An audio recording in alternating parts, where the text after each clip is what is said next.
नमस्कार मित्रों, आगामी 14 मार्च को शाम को 6:58 पर सूर्य देव जो है वो राशि परिवर्तन करने वाले हैं और वो कुंभ राशि से निकलकर देवगुरु बृहस्पति की राशि मीन राशि में प्रवेश करेंगे, जहां पर 14 अप्रैल को सुबह 3:30 बजे तक इनका गोचर चलेगा। उसके बाद वो अपनी उच्च राशि मेष में प्रवेश कर जाएंगे। मित्रों, सूर्य के राशि परिवर्तन का सभी 12 राशियों पर क्या प्रभाव पड़ेगा, आज उसकी संपूर्ण जानकारी मैं आपको इस वीडियो में देने वाला हूं। तो वीडियो को अंत तक देखिएगा, स्किप मत कीजिएगा, क्योंकि अंत में मैं आपको उपाय भी बताऊंगा सूर्य के इस गोचर को और भी बेहतर करने का। मित्रों, राशि फल को शुरू करने से पहले आपको सूर्य की स्थिति बहुत जानना आवश्यक है इस वीडियो में, क्योंकि क्या है कि जब सूर्य का प्रवेश होगा मीन राशि में 14 मार्च को शाम को 6:58 पर, तो वहां पर मीन राशि में राहु, बुध और शुक्र इन त्रिग्रही का योग बना हुआ है पहले से, और यहीं पर सूर्य का प्रवेश होगा तो चतुर्ग्रही योग बन जाएगा उस दिन। और कन्या राशि में बैठे केतु की सब पर दृष्टि रहेगी। तो यहां पर जैसे सूर्य का प्रवेश होगा तो सूर्य का राहु के साथ युति जब होगी तो ग्रहण दोष बन जाएगा, जो 14 अप्रैल तक बना रहेगा। इसके बाद शुक्र और राहु का एक चारित्रिक दोष बना हुआ है। सूर्य बुध का बुधादित्य राजयोग बना हुआ है। नीच राशि के बुध जो है वो उच्च राशि के शुक्र के साथ बैठकर नीच भंग राजयोग बनाए हुए हैं। साथ ही मिथुन, कन्या, धनु और मीन राशि वालों के लिए केंद्र स्थान में शुक्र के उच्च राशि में गोचर की वजह से मालव्य महापुरुष राजयोग भी बना हुआ है। यहां पर 29 मार्च को शनि भी आ जाएंगे मीन राशि में, तो वहां पर शनि और सूर्य का पितृदोष बनेगा 29 मार्च से और 14 अप्रैल तक। और शनि और राहु का एक पिशाच दोष होता है, वो भी बनने वाला है। तो यह सूर्य की स्थिति है। आपको समझना चाहिए कि यहां पर 4 ग्रह की स्थिति हो जाएगी 14 मार्च से और 29 मार्च तक। उसके बाद पंचग्रही योग बनेगा 29 मार्च से और 14 अप्रैल तक। और यहीं पर 29 मार्च को सूर्य ग्रहण भी लगेगा मीन राशि में। हालांकि वो भारत में दृश्य नहीं होगा, लेकिन लगेगा ग्रहण मीन राशि में उस दिन। तो मित्रों, यह थी सूर्य से संबंधित जानकारी। अब आपको जानकारी देते हैं एक एक करके कि राशियों पर इसका क्या प्रभाव पड़ेगा सूर्य के राशि परिवर्तन का। तो सबसे पहले बात करते हैं मेष राशि की। देखिए, मेष राशि वालों के लिए सूर्य का गोचर कतई अच्छा नहीं है। उसका कारण है कि आपके 12वें भाव में सूर्य का प्रवेश होगा। पंचम भाव के स्वामी होते हैं शिक्षा संतान के, द्वादश भाव में बैठेंगे। और आपको एक विशेष जानकारी और दे देते हैं कि 29 मार्च को ही रात्रि 10 बजे शनि आपके द्वादश भाव में गोचर कर जाएंगे और यहीं से आपको 7.5 की भी शुरुआत होने वाली है। तो वैसे भी ये महीना आपके लिए कोई बहुत अच्छा नहीं है। सूर्य पंचमेश होकर द्वादश में रहेंगे। और एक चीज और, सूर्य जब यहाँ पर गोचर करेंगे मीन राशि में तो अपनी सिंह राशि से षडाष्टक दोष भी बनाने वाले हैं। 6-8 का संबंध रहेगा, जो शुभ नहीं होता। तो शिक्षा संतान के स्वामी होकर द्वादश में रहेंगे। संतान को लेकर कुछ चिंता हो सकती है। संतान उत्पत्ति का जिनके समय चल रहा है मेष राशि की महिलाओं का, अगले 1 महीने में उनको विशेष सावधानी बरतनी, मिसकैरेज आदि की संभावना बन सकती है, क्योंकि 2 ग्रहण पड़ने वाले 14 मार्च और 29 मार्च को। तो इसका विशेष सावधानी आप बरतनी है। शिक्षा में भी बाधा उत्पन्न होगी। अनावश्यक खर्चे आपके सामने आ सकते हैं। बेफिजूल की यात्राओं से आपको बचना चाहिए, अन्यथा आपको स्वास्थ्य हानि भी होगी और धन हानि की भी संभावना बनेगी। शत्रु भी आपको परेशान करने की कोशिश करेंगे। अननेसेसरी खर्चों की वजह से आपको कर्जा वगैरह भी लेना पड़ सकता है। तो कोई पुराना लोन वगैरह है तो उसको भी चुकाने में परेशानी होगी। लीगल मामलों में आपको विशेष सावधानी बरतनी, क्योंकि उसको लेकर आपको समस्या देखने को मिल सकती है। कोई मामला आपके पक्ष में आ रहा था, अचानक वो कहीं ना कहीं उसकी तारीख वगैरह आगे बढ़ जाएगी, या आप किसी दूसरे के मामले में अगर आप हस्तक्षेप करते हैं तो आप भी लीगल मामले में फंस सकते हैं। तो देखा जाए तो ये स्थिति आपके लिए अच्छी नहीं है। आपको हेल्थ इश्यू भी होगा, निंद्रा की शिकायत, हड्डियों में दर्द, सिर दर्द वगैरह जैसी समस्याएं भी आपको देखने को मिल सकती है, स्किन इन्फेक्शन वगैरह।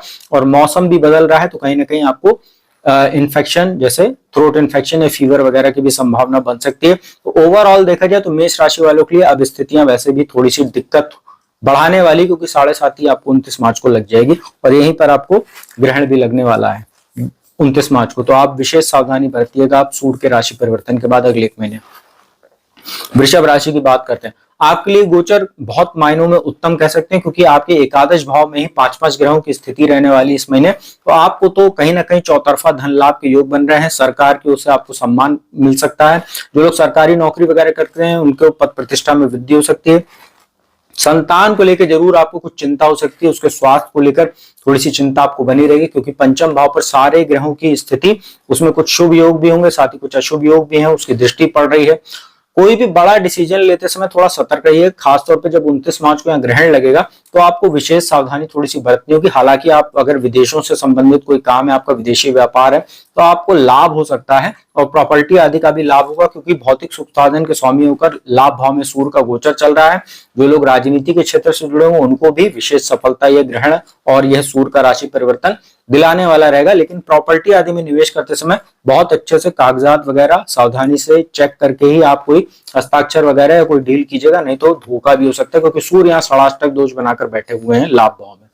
तो इसका आप ध्यान रखिएगा। ओवरऑल गोचर आपके लिए बहुत अच्छा है। मिथुन राशि की बात करते हैं, दशम भाव में सूर्य का गोचर होने वाला है, पराक्रमेश होकर दशम भाव में रहेंगे। तो यहाँ पर सूर्य दिग्बली हो जाते हैं, तो कहीं ना कहीं राजनीति से जो लोग जुड़े हुए हैं, जो लोग सरकारी ठेकेदार वगैरह हैं या सरकारी नौकरी करते हैं, उनको जरूर कुछ लाभ हो सकता है। प्रॉपर्टी आदि में निवेश के लिए कोई बहुत बेहतर समय नहीं, क्योंकि यहाँ सूर्य ग्रहण दोष में भी रहेंगे। चतुर्थ भाव पर दृष्टि रहेगी, तो माता के स्वास्थ्य का ध्यान रखिएगा, उनके साथ संबंधों का ध्यान रखिएगा। साथ ही कार्यस्थल पर आप अपना विशेष सावधानी बरतिएगा 29 मार्च से 14 अप्रैल तक, क्योंकि यहाँ पर ग्रहण लगेगा। कोई फेक एलिगेशन वगैरह आपके खिलाफ लग सकता है, कोई मानहानि आपकी हो सकती है। अपने उच्च अधिकारियों के साथ और सहकर्मियों के साथ जितना बेटर संबंध बनाकर चलेंगे उतना अच्छा रहेगा। साथ ही पिता के साथ भी संबंधों का और उनके स्वास्थ्य का ध्यान रखिएगा। माता पिता का आशीर्वाद जितना इस गोचर के दौरान लेंगे उतना आपको कहीं ना कहीं बेनिफिट देखने को मिलेगा। ओवरऑल स्थितियां आपके लिए मिक्स रिजल्ट कह सकते हैं, इस गोचर बहुत अच्छी नहीं है। हालांकि पराक्रमेश होकर दशम भाव में है, तो कहीं ना कहीं अपने पराक्रम पुरुषार्थ से जो भी समस्याएं आएंगी कार्यस्थल पर, उसको आप आसानी से टैकल भी कर लेंगे। इतना जरूर सूर्य आपको कूटनीतिक और राजनीतिक स्थितियां आपके लिए बेहतर बनाएंगे। कर्क राशि की बात करते हैं, आपके लिए धन भाव के स्वामी होते हैं सूर्य, सेकंड हाउस के स्वामी होकर भाग्य स्थान में षडाष्टक दोष के साथ यहाँ ग्रहण दोष से भी पीड़ित रहेंगे, लेकिन धनेश होकर भाग्य स्थान में है। तो यहाँ पर आपको भाग्य से धन की प्राप्ति हो सकती है। कोई पैतृक संपत्ति जुड़ा मामला था, हो सकता है वो आपके मामला पक्ष में आ जाए। लेकिन यहाँ ग्रहण भी लगेगा 29 मार्च को। पिता के स्वास्थ्य को लेकर अगले 15 दिन आपको विशेष सतर्क रहना है, उनके साथ संबंधों को लेकर विशेष सतर्क रहना है।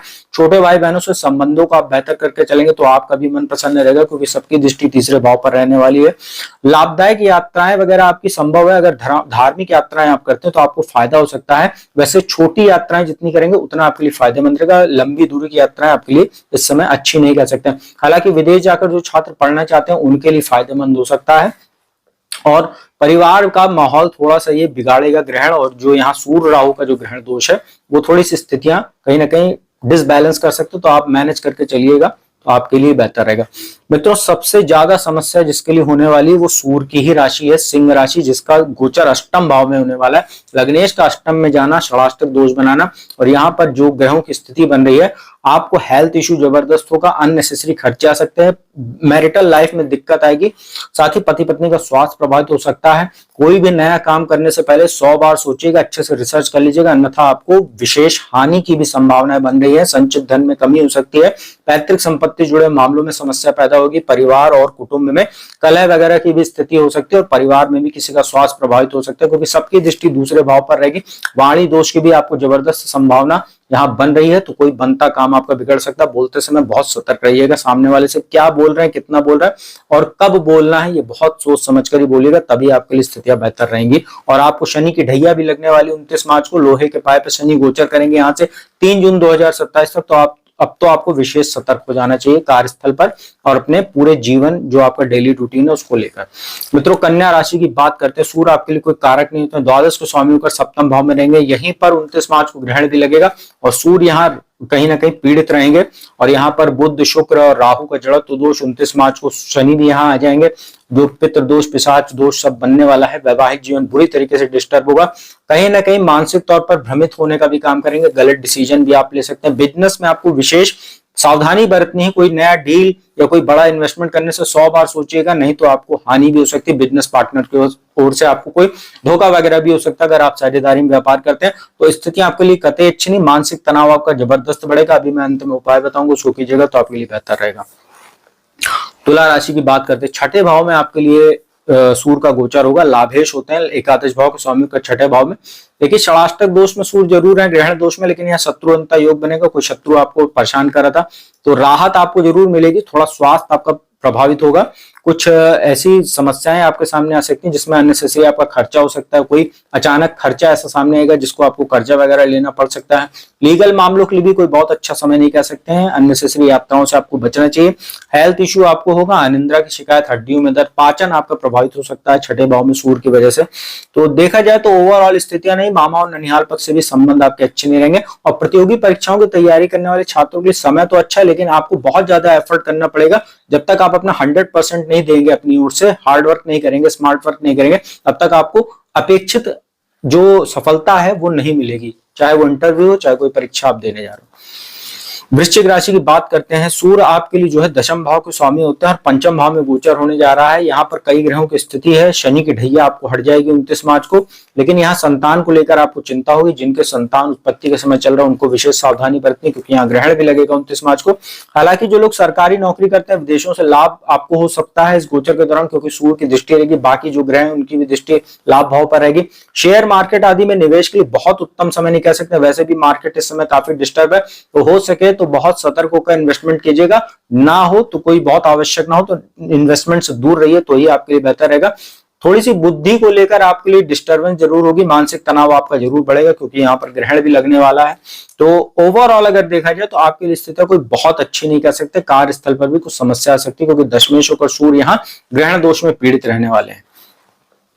धनु राशि की बात करते हैं। आपके लिए भी शनि की ढैया लगने वाली 29 मार्च को। ऐसे में सूर्य का 4th हाउस में यहाँ गोचर हो रहा है, भाग्येश होकर यहाँ पर आ रहे हैं। तो भाग्य से कुछ आपको प्रॉपर्टी आदि का लाभ जरूर संभव हो सकता है, कुछ पिता की ओर से भी कुछ लाभ आपको हो सकता है, लेकिन ग्रहण लगेगा यहाँ पर और सूर्य भी ग्रहण दोष में ऑलरेडी पीड़ित है। तो माता के स्वास्थ्य को लेकर पूरे महीने आपको चिंता बनी रहेगी। उनका हेल्थ इश्यू आपको ध्यान रखना पड़ेगा। कार्यस्थल पर सतर्क रहिएगा। अगर आप जनता से जुड़ा हुआ कोई काम करते हैं, राजनीतिक क्षेत्र से जुड़े हुए या सरकारी नौकरी वगैरह करते हैं, तो कार्यस्थल पर बहुत सतर्क रहिएगा। सामाजिक जीवन में आपको कोई मानहानि आपकी हो सकता है, आपके खिलाफ कोई एलिगेशन वगैरह लग सकता है। और सूर्य यहाँ 4th हाउस में बैठे तो मानसिक तनाव भी आपका जबरदस्त बढ़ेगा और कोई अननेसेसरी आपका स्थानांतरण वगैरह भी हो सकता है, जिससे आपको कहीं ना कहीं समस्या देखने को मिल सकती है। तो इसका आप ध्यान रखिएगा। मकर राशि की बात करते हैं। आपके लिए एक अच्छी खुशखबरी यही है कि 29 मार्च को 7:30 आपकी खत्म हो जाएगी। सूर्य यहाँ पर अष्टमेश होकर बैठेंगे 3रे भाव में, विपरीत राजयोग बना रहेगा। आपको यात्राओं से लाभ हो सकता है, लेकिन हो सकता है कि लंबी दूरी की यात्राएं आपको नहीं करनी चाहिए। छोटी दूरी की यात्राएं करिए, आपके लिए लाभकारी होगी। धार्मिक यात्राएं आपके लिए फायदेमंद साबित होंगी। पिता के साथ संबंधों को बेहतर करके चलिए तो उनकी ओर से भी आपको लाभ संभव है। छोटे भाई बहनों के स्वास्थ्य का ध्यान रखिएगा, उनको गाइड कीजिएगा कि रैश ड्राइविंग वगैरह ना करें, ट्रैफिक नियमों का पालन करें, क्योंकि 3रे भाव छोटे भाई बहनों का होता है। यहीं पर ग्रहण भी लगेगा। सूर्य यहाँ पीड़ित है ग्रहण दोष से। यहाँ बुध और शुक्र भी योग है, तो अपने मित्रों के साथ भी संबंधों को बेहतर रखिएगा। बहुत ज्यादा समय उनके साथ स्पेंड करने से बचिएगा, नहीं तो आपका जो पराक्रम पुरुषार्थ है वो अननेसेसरी गलत दिशा में जाएगा, जिससे आपका समय भी व्यर्थ होगा और आप किसी अननेसेसरी वाद विवाद में भी फंस सकते हैं। इसका ध्यान रखिएगा। कुंभ राशि की बात करते हैं। आपके लिए सूर्य ग्रहण 29 मार्च को आपके धन स्थान में लगने वाला है। यहीं पर सूर्य राहु का ग्रहण दोष भी अब बनेगा 14 मार्च से 14 अप्रैल तक। यहाँ शनि भी आ जाएंगे। अंतिम चरण आपका चलेगा 7:30 का 29 मार्च के बाद से। तो आपके लिए अच्छी स्थिति नहीं है। धन को बहुत संभाल कर चलिएगा। सेविंग्स में आपके कमी हो सकती है। परिवार का माहौल तो खराब होगा ही आपके वाणी दोष के कारण। परिवार में किसी का स्वास्थ्य प्रभावित हो सकता है। ससुराल पक्ष से आपके संबंध प्रभावित हो सकते हैं। सबकी दृष्टि अष्टम भाव पर है, तो गाड़ी वगैरह चलाते समय सावधानी बरतिएगा। दुर्घटना आदि के योग बनेंगे। अनिद्रा की शिकायत, आंखों में समस्या, कहीं ना कहीं मौसमी बीमारी आपको परेशान कर सकती है। साथ ही कहीं ना कहीं आपको जो है नया कोई भी काम करते हैं अच्छे से रिसर्च करके कीजिएगा, नहीं तो आपको अच्छी खासी हानि के योग भी ये ग्रहण और जो सूर्य का गोचर अगले 1 महीने चलने वाला है ये आपको बना सकता है। और सप्तमेश होकर 2रे भाव में है, तो वैवाहिक जीवन में भी डिस्टर्बेंस सूर्य पैदा करेगा और कहीं ना कहीं आपको बिजनेस में भी फ्लक्चुएशन और कोई हानि करा सकता है। तो बहुत ध्यान से अगला 1 महीना आप देखिएगा अपना। मित्रों, अंतिम राशि मीन राशि की बात करते हैं, जिसमें सूर्य का गोचर होने वाला है। यहीं पर 29 मार्च को ग्रहण भी लगेगा। सूर्य राहु का ग्रहण दोष बना है, तो भ्रम की स्थिति रहेगी। डिसीजन लेते समय आपको कुछ ना कुछ समस्या होगी। जल्दबाजी में लिया गया निर्णय आपको परेशान कर सकता है। वैवाहिक जीवन में समस्या, बिजनेस में आपको समस्या हो सकती है, क्योंकि सप्तम भाव पर सबकी दृष्टि रहेगी। क्रोध आपका बढ़ेगा, कहीं ना कहीं शॉर्ट टेम्पर्ड वगैरह के शिकार होंगे। एंजाइटी आपकी बढ़ जाएगी। चिड़चिड़ापन, मानसिक तनाव आपको देखने को मिल सकता है। छठे भाव के स्वामियों का लग्न में सूर्य है, तो पाचन भी प्रभावित होगा। हड्डियों में दर्द, सिर दर्द, और ये लग्न जो होता है ये कहीं ना कहीं सर पे ही आपके सूर्य रहेंगे, तो सर दर्द वगैरह जैसी समस्या आपको हो सकती है। चिड़चिड़ापन, मानसिक समस्याएं आपको देखने को मिलेंगी। ये सब चीजें योग, प्राणायाम, मेडिटेशन से आप काफी हद तक दूर कर सकते हैं। 7:30 का आपको फर्स्ट फेज जो खत्म हो जाएगा और 29 मार्च को शनि लग्न में आ जाएंगे। 7.5 का सेकंड फेज शुरू हो जाएगा, जो आपके लिए बहुत अच्छा नहीं कर सकते। तो मित्रों, यह था सभी 12 राशियों पर सूर्य के राशि परिवर्तन का 14 मार्च से 14 अप्रैल तक क्या प्रभाव पड़ेगा उसकी जानकारी दी। उपाय की बात कर लेते हैं। प्रतिदिन स्नान आदि के उपरांत सूर्य को ओम घृणी सूर्याय नमः इस मंत्र का जाप करते हुए स्टील या तांबे के लोटे में जल भरकर जल अर्पित कीजिए, तो आप लोगों के लिए अच्छा रहेगा। और अपने वजन के बराबर 10वें हिस्से के बराबर अनाज भी दान कीजिए, गेहूं और गुड़ मिलाकर, तो अच्छा रहेगा।